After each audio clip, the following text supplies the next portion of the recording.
Hello.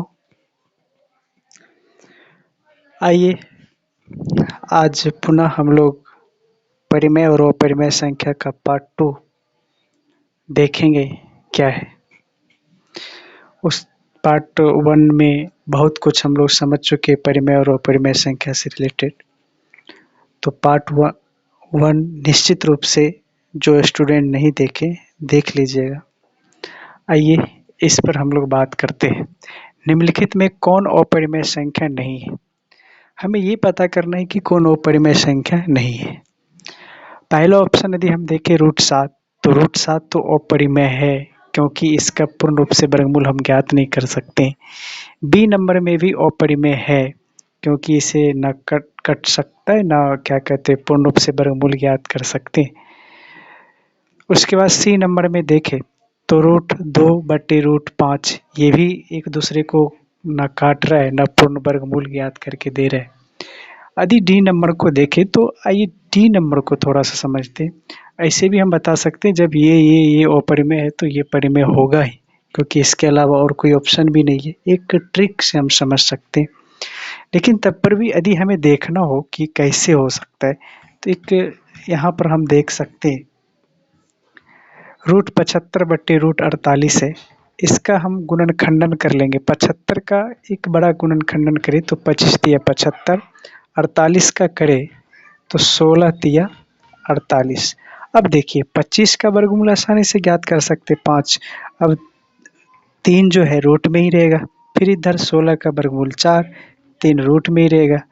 अब देखिए ये कैंसिल √3 ऊपर नीचे बचा क्या 5/4, और जब ये 5/4 आ रहा है तो इसका मतलब ये हुआ ये परिमेय संख्या हो गया, अपरिमेय नहीं होगा। क्वेश्चन नंबर 2 देखते हैं। 2.1211 फिर 2 फिर 11 फिर 2 फिर 1112 डॉट डॉट डॉट है।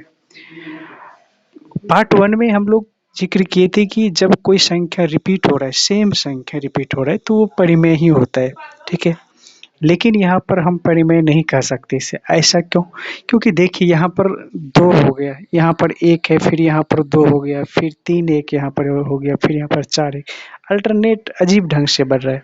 तो ये हमेशा हमेशा हम याद रखेंगे और डॉट डॉट लगा है तो ये अपरिमेय संख्या होगी, ठीक है। तो इन चीज़ों को याद रखना, ये डिस्कस करना था, इसलिए भी आज हम लोग इस वीडियो में इसको शामिल किए। ये तो आप आसानी से बता सकते हैं 5√2 अपरिमेय संख्या ही होगा, हम लोग कल जिक्र कर चुके। फिर 4 में है कि क्या सभी वास्तविक संख्या एक परिमेय संख्या होती है?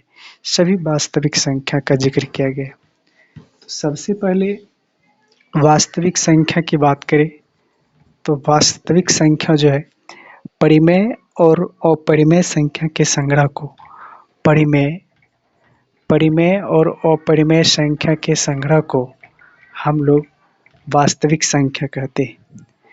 तो अब देखिए, तो क्या सभी वास्तविक संख्याएं परिमेय संख्या हो सकती? क्या नहीं हो सकती है, क्योंकि जब अपरिमेय संख्या भी वास्तविक संख्या होती है तो अपरिमेय संख्या को तो परिमेय संख्या नहीं बोल सकते, इसलिए इसमें नहीं हो जाएगा।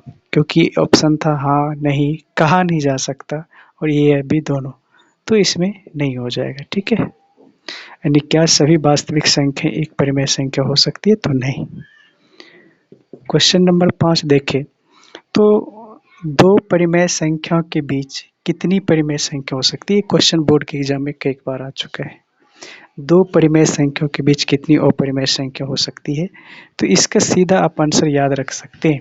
ये नीचे की क्लास में यदि 9th क्लास में पढ़े होंगे तो इसके बारे में निश्चित रूप से जानकारी होगी कि दो परिमेय संख्याओं के बीच अनंत परिमेय संख्या ज्ञात की जा सकती है। तो इसलिए इसका आंसर डी आएगा।